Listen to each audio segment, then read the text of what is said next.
Welcome to Salem Witch Trials Daily, the podcast sharing the day-by-day events of the witchcraft panic of 1692. I'm Josh Hutchinson. This is Sarah Jack. It's Wednesday, March 30th, 1692, and Rachel Clinton was arrested yesterday and is slated to be examined or questioned by the judicial authorities today.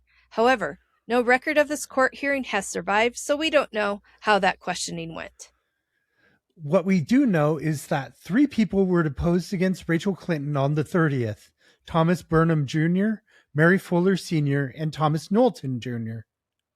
Thomas Burnam Jr. said in his deposition that one time during the summer, long enough ago he couldn't remember which year, somebody else was milking his cows. So he set up a bit of a sting operation to observe the culprit in action, and it wasn't a video camera. It was him and his buddy keeping watch over his yard. And one night, Thomas saw a woman in the yard and recognized the clothing that she was wearing as the costume or clothes that Rachel Clinton would wear on a lot of days. But this woman in the yard soon vanished away.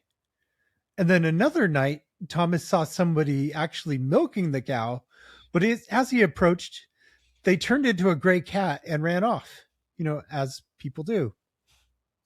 In her deposition, Mary Fuller Sr. said that on March 23rd or 24th at about 10 o'clock, Rachel Clinton came over to her house and started raving that Mary was lying about her. And Mary's daughter, also Mary, and a girl named Mary Thorne, a lot of Marys, they had been strangely taken one day a little while before that, though how they were taken is not indicated in the records. While Rachel was going on about the supposed lying, Mary's brother-in-law's boy came running in, exclaiming that her niece, Betty Fuller, was dead. Mary and others ran to the home of the brother-in-law, Joseph Fuller, where they found Betty lying still, which continued for about 3 hours. As soon as Betty moved, Mary asked her to raise a hand if Rachel Clinton was to blame for her condition, and Betty did raise her hand. When she had the power of speech again, Betty said, "The woman with the white cape passed by and struck me on the forehead." Thomas Knowlton Jr. in his deposition said that 3 weeks ago, while Mr. John Rogers and his wife were away in Boston, Rachel Clinton went to the Rogers house and demanded that their maid give her milk and meat. Rachel then went through several rooms and wouldn't go away, so the maid sent for Thomas to come over and send Rachel out of there. And when he arrived, Rachel greeted him by calling him a hellhound, a whoremasterly rogue, and a limb of the devil. Rachel supposedly threw a stone at Thomas, but the stone fell short by about 3 or 4 yards and only rolled up to his toe, touching it gently. But Thomas's big toe practically hollered with rage at the great pain somehow inflicted by the seemingly gentle stone kiss. He described it as feeling as if the nail were being pulled out with pincers. Thomas Knowlton Jr. also claimed that 3 months ago his daughter Mary was pricked by Rachel Clinton's Specter.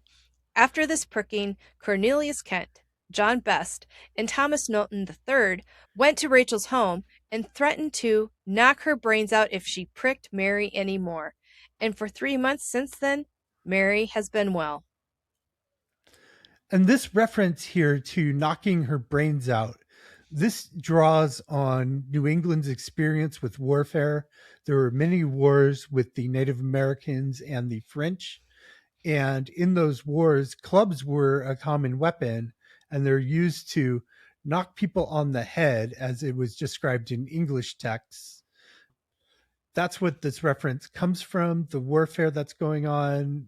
We see a lot of other allusions to the warfare in the Salem Witch Trial documents, in people's, when they're being questioned by the magistrates, when they're giving testimony, people are talking about the war that's going on and using imagery from the war to describe the witchcraft that's supposedly happening.